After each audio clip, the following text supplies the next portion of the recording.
Hello friends, welcome to my YouTube channel non stop study.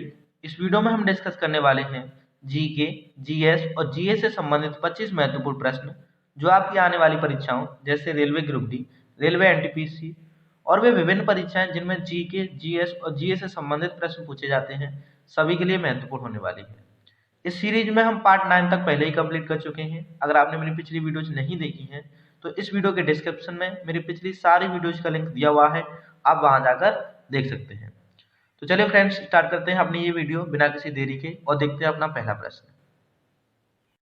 प्रश्न 1, पृथ्वी पर दिन रात होते हैं पृथ्वी की घूर्णन गति के कारण, परिभ्रमण गति के कारण या विकल्प ए और बी दोनों के कारण। तो इस प्रश्न के लिए आपका ऑप्शन सी सही आंसर हो जाएगा। पृथ्वी की घूर्णन गति या हम कहें परिभ्रमण गति के कारण पृथ्वी पर दिन रात होते हैं। फ्रेंड्स, आपको पता होगा पृथ्वी सूर्य की परिक्रमा करती है तो पृथ्वी की इस गति को तो हम परिक्रमण गति कहते हैं। उसके अलावा पृथ्वी अपने अक्ष पर भी घूमती रहती है इस प्रकार से, तो इस गति को हम पृथ्वी की परिभ्रमण गति या घूर्णन गति कहते हैं और इस गति के कारण ही पृथ्वी पर दिन रात होते हैं। चलिए देखते हैं अपना अगला प्रश्न। प्रश्न 2, निम्न में से कौन सी झील जम्मू कश्मीर में स्थित है? वेरीनाग झील, शेषनाग झील, अनंतनाग झील। तो इस प्रश्न के लिए आपका ऑप्शन डी सही आंसर हो जाएगा। ये सभी झील जम्मू कश्मीर में स्थित हैं।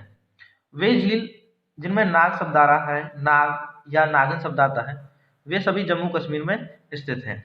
इसके अलावा एक झील और है नागिन झील, वो भी आपकी जम्मू कश्मीर में स्थित है। चलिए देख लेते हैं हम अपना अगला प्रश्न। प्रश्न 3, जोग जलप्रपात कौन से राज्य में है? जलप्रपात का मतलब होता है झरना, वाटरफॉल। तो इस प्रश्न के लिए आपका ऑप्शन सी सही आंसर हो जाएगा। जोग जलप्रपात कर्नाटक राज्य में स्थित है। ये भी याद रखिएगा कि ये कौन सी नदी पर है, तो ये शरावती नदी पर है। कौन सी नदी पर है? शरावती नदी पर।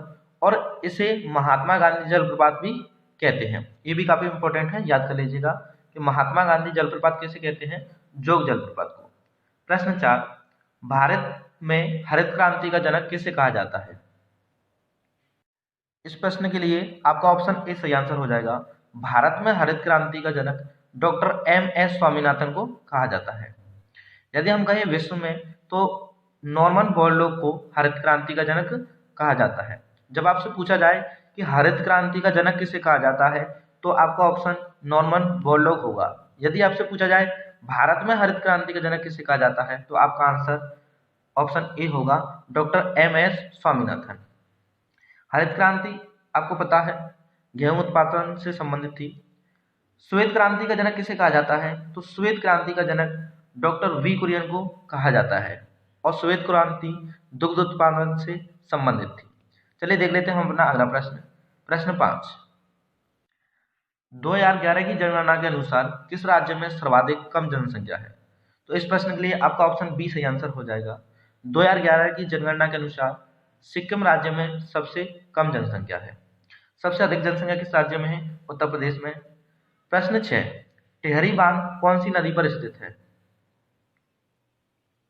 इस प्रश्न के लिए आपका ऑप्शन डी सही आंसर हो जाएगा। टिहरी बांध भागीरथी नदी पर स्थित है।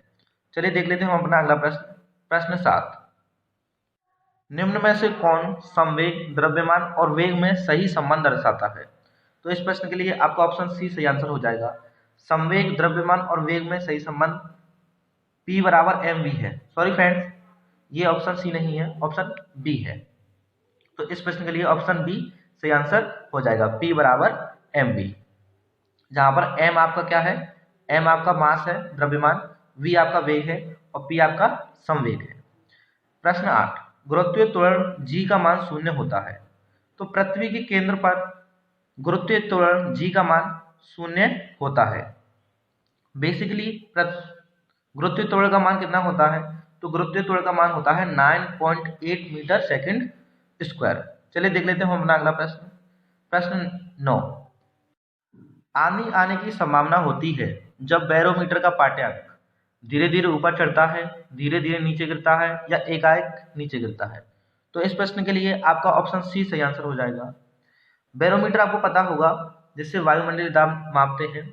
यदि इसका जो पाठ्यांक है वो अचानक से नीचे गिरता है तो आंधी आने की संभावना होती है, और यदि इसका पाठ्यांक धीरे धीरे ऊपर चढ़ रहा है तो दिन साफ रहने की संभावना रहती है, और यदि धीरे धीरे नीचे गिरता है तो वर्षा होने की संभावना रहती है।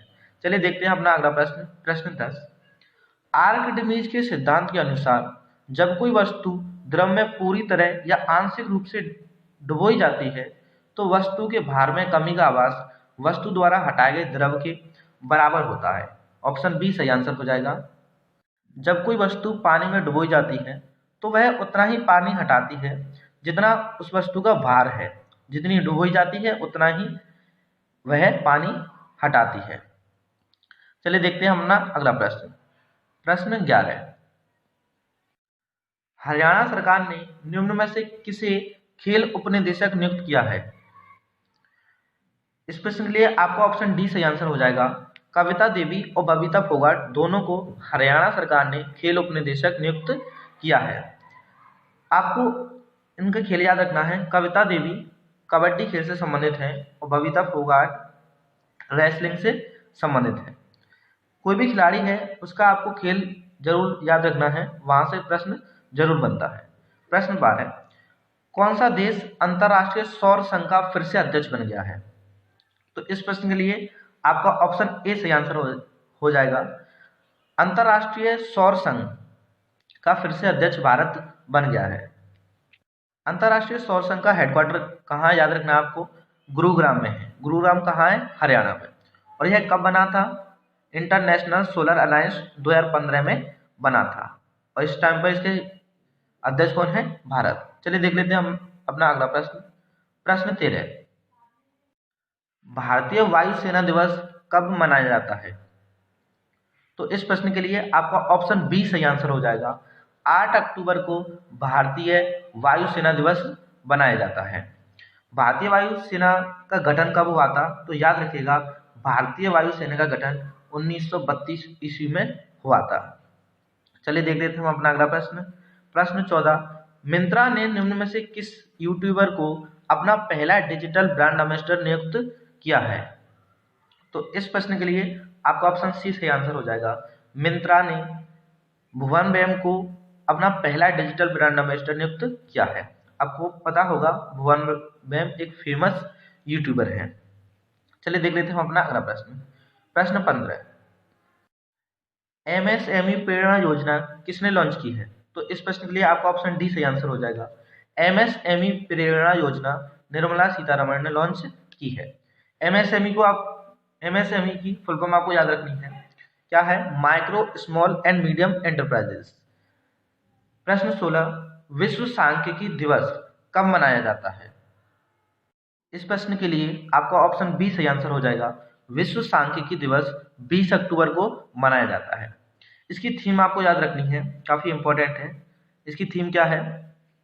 Connecting the world with data we can trust. क्या है? Connecting the world with data we can trust. आप इसको नोट कर लीजिए और याद कर लीजिए।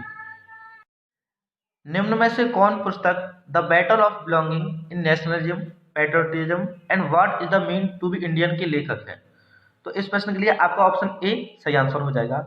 शशि थरूर इस पुस्तक के लेखक हैं। प्रश्न 18, इनमें से कौन सा द्विपक्षीय नौसेना अभ्यास भारत और बांग्लादेश के बीच होता है? तो इस प्रश्न के लिए आपका ऑप्शन बी सही आंसर हो जाएगा। बोंगो सागर द्विपक्षीय नौसेना अभ्यास भारत और बांग्लादेश के बीच होता है। इसके अलावा आपको याद रखना है सिलाइनेक्स, यह भारत और श्रीलंका के बीच होता है। इंदिरा नेवी यह भारत और रूस के बीच होता है। इंद्रधनुष भारत और इंग्लैंड के बीच युद्धाभ्यास है। चलिए देख लेते हैं हम अपना अगला प्रश्न। प्रश्न 19, किस शहर के सेक्टर 50 मेट्रो स्टेशन का नाम बदलकर प्राइड स्टेशन किया गया है? तो इस प्रश्न के लिए आपका ऑप्शन सी सही आंसर हो जाएगा। नोएडा शहर के सेक्टर 50 मेट्रो स्टेशन का नाम बदलकर प्राइड स्टेशन किया गया है। प्रश्न 20, शंघाई सहयोग संगठन, शंघाई कोऑपरेशन ऑर्गेनाइजेशन की 19वीं बैठक की मेजबानी कौन सा देश करेगा? तो इस प्रश्न के लिए आपका ऑप्शन डी सही आंसर हो जाएगा। शंघाई सहयोग संगठन की 19वीं बैठक की मेजबानी भारत देश करेगा। आपको याद रखना है कि शंघाई सहयोग संगठन का जो हेडक्वार्टर है वो बीजिंग में है। कंफ्यूज मत होइएगा, इसका नाम शंघाई है तो इसका हेडक्वार्टर शंघाई में होगा। इसका हेडक्वार्टर कहाँ है? बीजिंग में, चाइना में। चलिए देख लेते हैं हम अपना अगला प्रश्न। प्रश्न 21,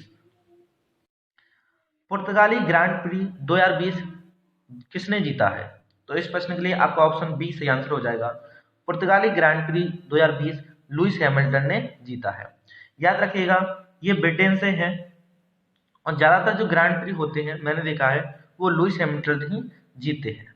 प्रश्न 22, ग्रांड प्री होते क्या है आपको पता होगा, ये कार की एक रेसिंग होती है। प्रश्न 22, कहाँ पर पहली बार पंचायती राज अधिनियम अपनाने को मंजूरी दी गई है? तो इस प्रश्न के लिए ऑप्शन डी सही आंसर हो जाएगा। जम्मू कश्मीर केंद्र शासित प्रदेश जो कि अब बन गया है, यहाँ पर पहली बार पंचायती राज अधिनियम अपनाने की मंजूरी दे दी गई है। चलिए देख लेते हैं हम अपना अगला प्रश्न। प्रश्न 23, सुनंदा सम्मान योजना निम्न में से किस राज्य ने शुरू की है? तो इस प्रश्न के लिए आपका ऑप्शन ए सही आंसर हो जाएगा। सुनंदा सम्मान योजना उड़ीसा गवर्नमेंट ने शुरू की है। बात हो गई है उड़ीसा की, तो उड़ीसा की जो राजधानी है भुवनेश्वर है, जहाँ के जो चीफ मिनिस्टर है वो नवीन पटनायक है, यहाँ के जो गवर्नर या कहे राज्यपाल है वो गणेशी लाल है। कोई भी राज्य आए तो आपको उसके सीएम, कैपिटल और गवर्नर तीनों याद रख लेने हैं। ठीक है फ्रेंड्स। प्रश्न 24, किस देश को 35 वर्ष बाद ILO की अध्यक्षता मिली है? तो इस प्रश्न का आपका ऑप्शन डी सही आंसर हो जाएगा। भारत देश को 35 वर्ष बाद ILO की अध्यक्षता मिली है। ILO की फुल फॉर्म क्या है? International labour organisation. और इसका हेडक्वार्टर कहाँ है? इसका हेडक्वार्टर है जिनेवा में। कहाँ पर है? जिनेवा। और जिनेवा आपका कहाँ पर है? स्विट्जरलैंड में है, आपको याद रखना है। चलिए देख लेते हैं हम अपना अगला प्रश्न।